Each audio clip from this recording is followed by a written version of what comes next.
আমাকে ভদ্রামা নয় চন্দ্রকান্তা হারিয়েছে। আমি হেরেছি চন্দ্রকান্তার কাছে। না মা, আমার তোমার ওই চামচা ভদ্রার মতলব খুব একটা ভালো লাগছে না। তুমি দেখলে না ও কিরকম সন্দেহের চোখে দেখছিল আমাকে? আর তুমিই বলো, ও হঠাৎ জঙ্গলের মধ্যে কোথায় হাওয়া হয়ে গেল? হ্যাঁ, আমার তো মনে হয়েছিল যে ও চন্দ্রাকে নিয়ে আসবে, কিন্তু না, ও চলে এলো, আর তাও খালি হাতে, আর তাও গ্রামে, যেখানে আমরা উমঙ্গের মতো মোটা হাতিটাকে পোড়াচ্ছিলাম। এবার তুমি বলো মা, এতক্ষণ ধরে তোমার ভদ্রা কোথায় ছিল?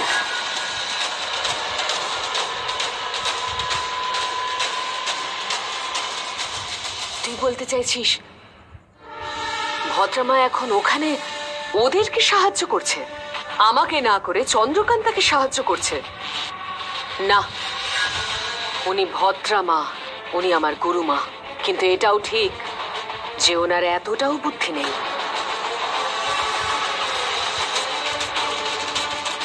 উনি তো শুধু আরামে থাকতে চান, সোনা রূপো হিরে মুক্ত কিছু প্রহরী আর নিজের একটা রাজ্য, এটাই তো চেয়েছিলেন উনি। চন্দ্রকান্তাকে সাহায্য করার জন্য উনি এত লোভ ছাড়তে পারবেন না। না মা, আমি ওর চোখ দেখে বুঝেছি, যেভাবে ও তোমাকে দেখছিল, ওর চোখে তোমার জন্য শুধুই ঘৃণা রয়েছে। সত্যি কথা, অনেক ঘৃণা আছে আমার চোখে, শুধুই ঘৃণা। কিন্তু ইরাবতী, ওই ঘৃণা তোর জন্য নয়, সেটা তোর এই বদমেজাজি পাগল ছেলের জন্য। তোর এই ছেলে যে কিনা অজেয় অমর, যার মধ্যে হিরণ্যাসুরের শক্তি আছে, কিন্তু তা সত্ত্বেও এর চোখের সামনে দিয়ে ওরা ওই হাতির মতো উমাংকে আমাদের কাছ থেকে উড়িয়ে নিয়ে গেল। আর শুধু কি তাই, তোর এই গুণধর শক্তিশালী ছেলে তো চন্দ্রকান্তাকেও সামলাতে পারলো না, ও পালালো। জানিস কেন? জানিস? কারণ ওরা তোর থেকেও বেশি শক্তিশালী, কারণ ওদের কাছে ধীর আছে। ক্ষমা করিস ইরাবতী, তুই কিছু মনে করিস না। তোর ভাগ্য খুবই খারাপ, কারণ তোর এই ছেলে অমর হয়ে গেছে, এই অপদার্থটা হয়ে গেছে হিরণ্য। কিন্তু যখন ধীর তোর সাথে ছিল, যখন ও তোর বসে ছিল, তখন ও তোর এক ইশারায় যে হুঙ্কার ছাড়তো না, তখন গোটা গ্রাম থরথর করে কাঁপতো। মনে আছে তোর? আর তখন তখন ওই সাধারণ চন্দ্রকান্তার মধ্যে এত ক্ষমতা কোথায় ছিল যে ও আকাশ থেকে তোর মাথার উপর অগ্নিবৃষ্টি ঝরাবে, গোটা গ্রামের সামনে তোর মাথা হেঁট করে দেবে, তোকে অপমান করবে? কারণ তখন ধীর তোর ঢাল ছিল, তোর ছিল শুধুই তোর। কাউকে ওকে নিজের করার জন্য অনেক কষ্ট করতে হতো। সেই জন্যই তো ওই চন্দ্রকান্তা মুনিয়া হয়ে এসেছিল এখানে ছলনা করতে। ওই অত নাটক, অত ন্যাকামিও কেন করেছিল? যাতে ও তোর ওই বীর ছেলে ধীরকে নিজের করতে পারে। আর এখন তোর ছেলে ধীরই ওর আসল শক্তি।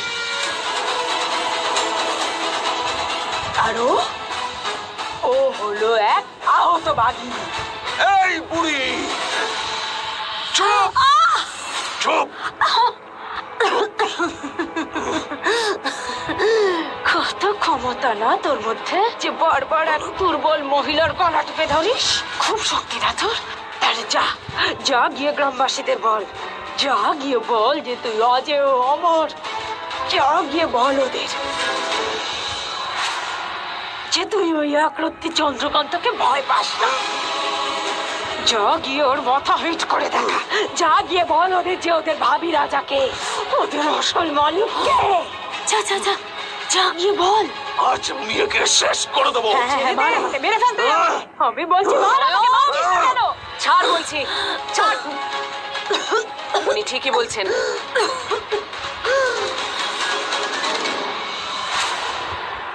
এ কি রক্ত? স্বয়ং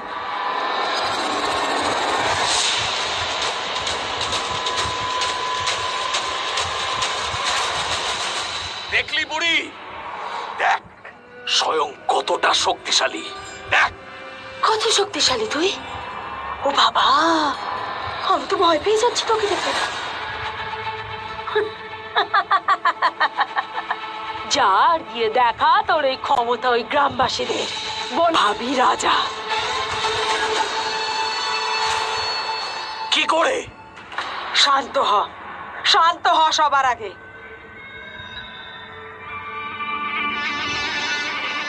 আমার কাছে একটা উপায় আছে। কি? রাতের প্রথম প্রহর শুরু হয়ে গেছে। ধীর, আমি তোমার কাছেই আসছিলাম। আমি চাইছিলাম যে তুমি বলছিলে যে মায়ের প্রহরীরা মায়ের ভয় তার সঙ্গে আছে, এটাই তো বলেছিলে। ওই প্রহরীগুলোই কিন্তু আমাকে সম্মান করে, আর সেটা মন থেকে করে। ওরা আজও আমার কথা শোনে, কারণ আমি ওদের সেনাপতি। যদি ওদের কাছে আমি সাহায্য চাই চন্দ্রকান্তা, তাহলে ওরা কিন্তু মায়ের হয়ে লড়বে না, ওরা তোমার হয়ে লড়বে। ওরা আমাদের সাহায্য করবে। ধীর, আমি কোনো যুদ্ধ চাই না। কিন্তু চন্দ্রকান্তা, এতে কারো কোনো ক্ষতি হবে না। একটু ভেবে দেখো, যদি কোনো প্রহরী ওনার সঙ্গে না থাকে, তাহলে সামনে কারা থাকবে? শুধু মা আর স্বয়ং। আর আমরা এতজন থাকবো যে ওরা দুজন আমাদের কাছে বাধ্য হবে আত্মসমর্পণ করতে। হ্যাঁ, আর তুমি তো বলেছিলে না যে তুমি আমার মায়ের অহংকার ভাঙতে চাও, ওনার শক্তি নষ্ট করতে চাও। ভেবে দেখো, ওনার কাছে যদি কোনো প্রহরী না থাকে, তাহলে ওনার অহংকার আর ওনার শক্তি দুটোই ভেঙে যাবে। হ্যাঁ,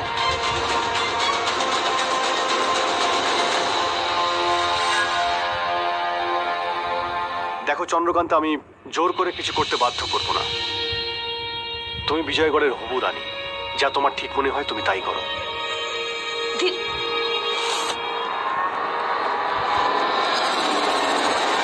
তুমি ঠিক আছো? হ্যাঁ, কয়েকটা রাত ঠিক মতন ঘুমায়নি, তাই মাথা ঘুরছে। চলো শুয়ে পড়ো। বসো না, তুমি শুয়ে পড়ো।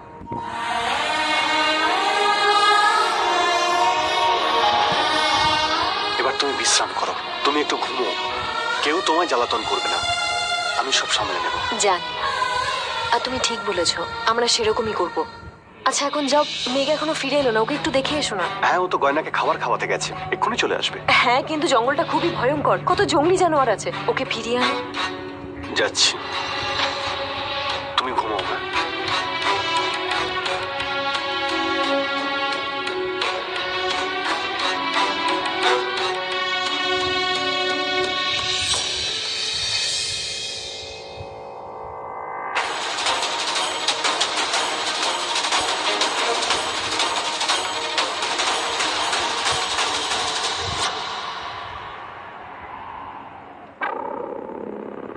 তোমরা সবাই মরবে, সবাই কুকুরের মতো মরবে, আর ইরাবতীর হাতেই মরবে। শয়তান রানীর সঙ্গ দিচ্ছ তুমি। ওর সাথে থাকলে কিন্তু তুমিও মরবে। আর এই জন্যই তুমি এতদিন ধীরকে পাওনি, আর কোনোদিন পাবেও না। হ্যাঁ, যদি তুমি নিজের প্রাণ বাঁচাতে চাও, তাহলে তোমায় আমি একটা সুযোগ দিতে পারি, আমাদের সঙ্গ দাও। কিন্তু হ্যাঁ, তার আগে তুমি কিছু খেয়ে নাও, না হলে দেখবো তুমি না খেয়েই মরে গেছো। তোমরা যখন মরে যাবে, তখন আমি এই গয়না রাজভোগ খাবে, রাজভোগ। আর যদি ধীরের কথা বলো, ওকে আর আমার দরকার নেই, তাই তুমি খেয়ে নাও তোমার এই খাবার। এই আওয়াজ, কিন্তু এখানে তো কাউকে দেখতে পাচ্ছি না।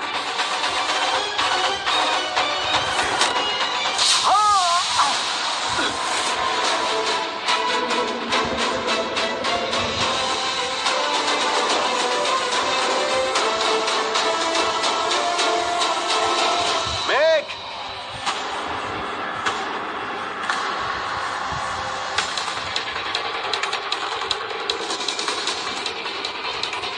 গয়নাকে তো এখানেই বেঁধে রেখেছিলাম, গেল কোথায় দুজন? দেখতে পাচ্ছি না। মেঘ,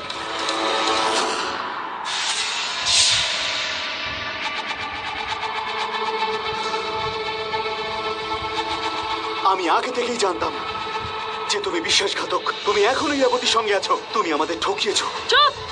এই চিৎকার!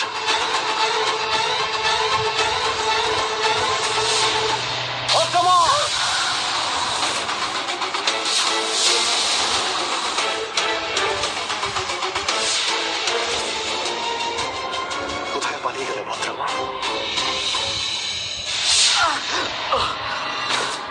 ধীর, তুমি ঠিকই বলেছিলে, ভদ্র ভদ্রামা আমাদের ঠকিয়েছে। ও এখানে এসেছিল আর গয়নাকে নিয়ে গেছে। ওকে আমার প্রথম থেকেই সন্দেহ ছিল। চল এখান থেকে।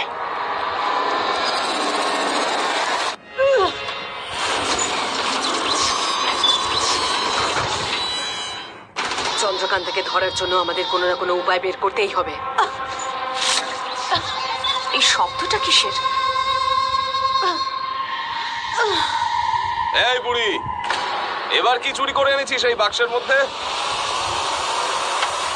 উপহার, নোলক হার তোর মায়ের জন্য।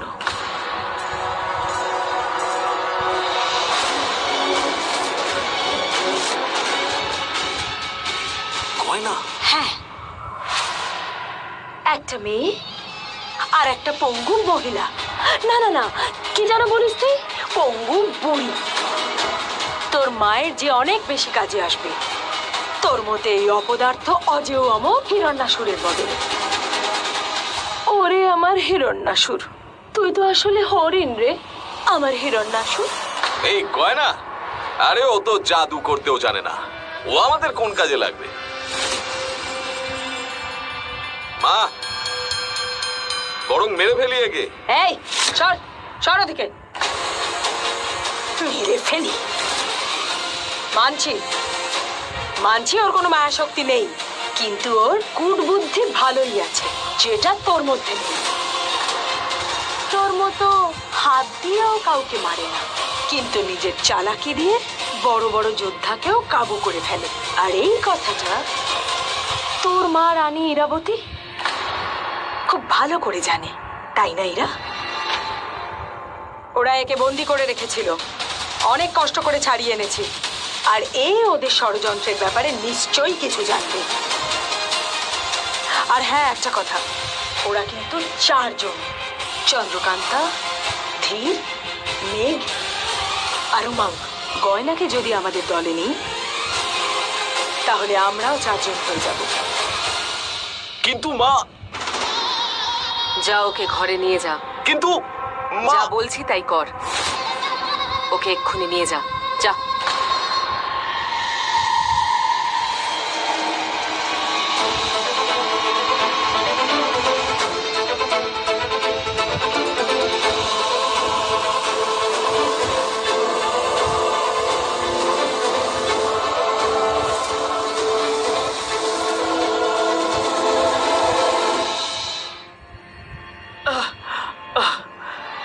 মেঘ, মেঘ, মেঘ, তুমি ঠিক আছো?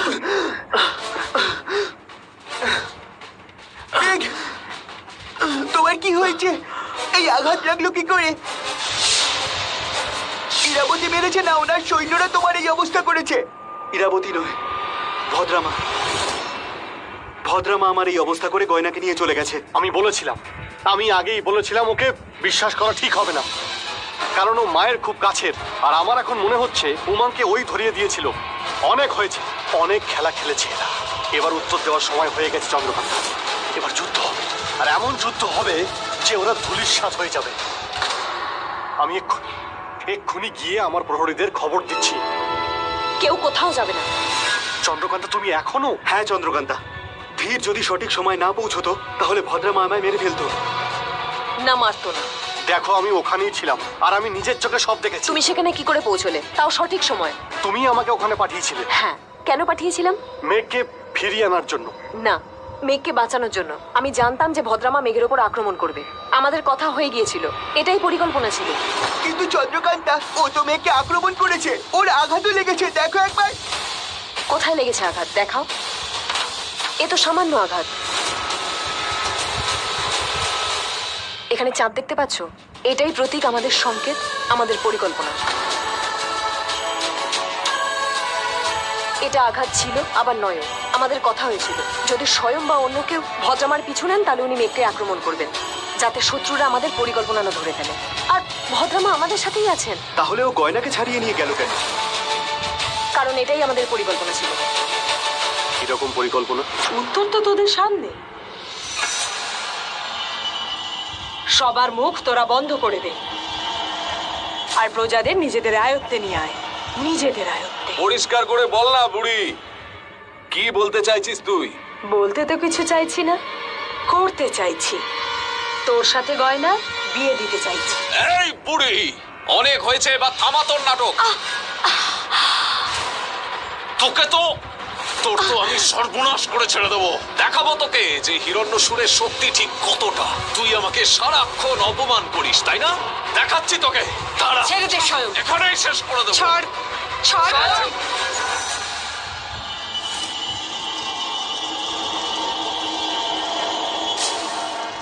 এ আপনি কি বললেন ভদ্রমা?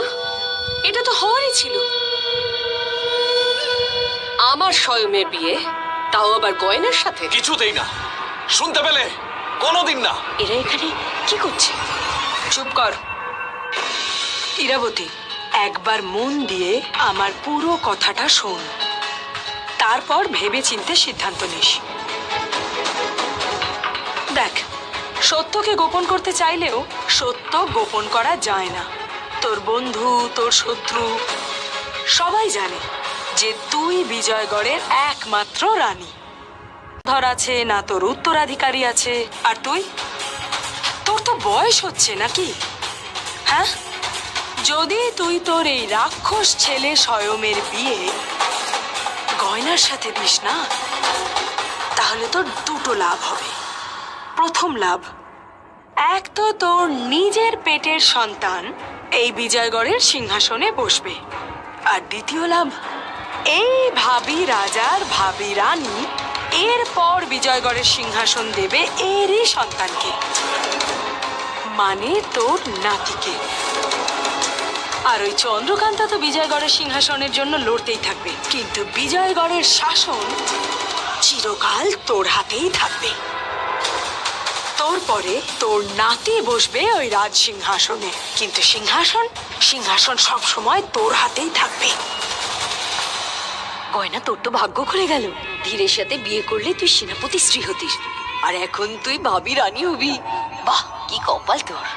আর হ্যাঁ, তোর সবচেয়ে বড় লাভ এটাই হবে, তোর এই রাক্ষস ছেলের বিয়ে দিয়ে দিলে তুই সবাইকে এটা দেখিয়ে দিবি যে তোর শত্রু তোর বিরুদ্ধে যে ষড়যন্ত্রই করুক, তোর কিছু যায় আসে না। তুই তোর মতো আনন্দেই আছিস, উৎসব করছিস, নিজের ছেলের ধুমধাম করে বিয়ে দিচ্ছিস। তুই কোনো চন্দ্রকান্তাকে ভয় টয় পাস না, তোর কোনো ক্ষতি হবে না ওই চন্দ্রকান্তার থেকে। চন্দ্রকান্তাকে আমি আগেও ভয় পাইনি, আর এখনো পাই না।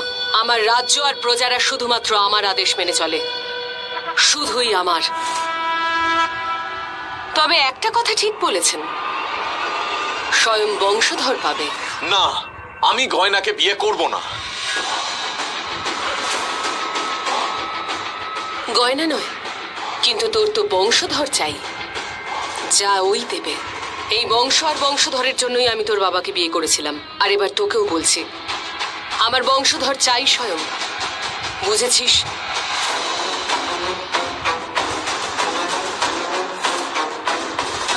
আপনি আমার সাথে আসুন, অনেক কিছুর আয়োজন করতে হবে, আর এই সুখবরটাও সবাইকে জানাতে হবে।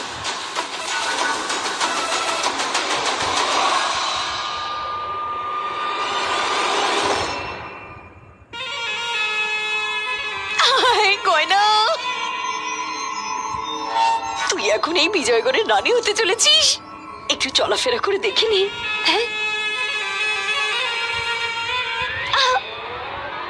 আমার কোমর।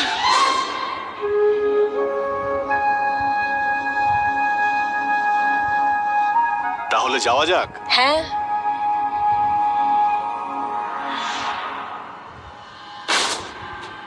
আমার সাথে এটা কি হচ্ছে? মাঝে মধ্যে এই মাথাটা ঘুরে যাচ্ছে কেন? এসব কি হচ্ছে? তুমি কি শুনতে পেয়েছো আমি কি বললাম? তোমায় কিছু জিজ্ঞেস করেছি? হ্যাঁ, ওই শুধু আমি আমাদের পরিকল্পনা নিয়ে ভাবছিলাম। চলো আমরা যাই। আমি একটা কথা বলি, তোমার পরিকল্পনা কিন্তু খুব ভালো। হ্যাঁ চন্দ্রকান্তা, তোমার পরিকল্পনা সত্যি খুব ভালো। তোমরা ঠিকই বলেছো, পরিকল্পনা তো ঠিকই আছে। যার স্বামী এত বড় যোদ্ধা, তার স্ত্রীর মধ্যে কিছু গুণ তো থাকবেই। এখান থেকে তো আসে সব পরিকল্পনা, এখান থেকে এখানে আর ওখান থেকে এখানে। এখান থেকে ওখানে, ওখান থেকে এখানে হয় না। কেন? আমরা যখন আমাদের আপনজনদের কথা ভাবি তখন তাদেরকে সাহায্য করতে চাই, আর এই জন্য কোনো না কোনো উপায় ঠিক বেরিয়ে আসে। আর এর জন্য শক্তি নয়, ভালো ঘুমের দরকার হয়। যদি ঘুম ভালোভাবে না হয় তাহলে মানুষের মাথা কাজ করা বন্ধ হয়ে যায়, আর যদি মাথা কাজ না করে তাহলে মানুষের মনও বদলে যায়। আর তুমি আমাকে একটা কথা দাও, আমার মধ্যে যদি কোনো পরিবর্তন দেখো তাহলে আমাকে ভালো মতন শাসন করো। বিজয়গড়ের রানীকে? না, তোমার মনের রানীকে। ঠিক আছে, তো রানীর আদেশ আমি মাথা পেতে নিলাম। যখনই আমি দেখবো তুমি বদলে যাচ্ছ, তখন তোমার কান ধরে আমি তোমাকে সঠিক পথে নিয়ে আসবো।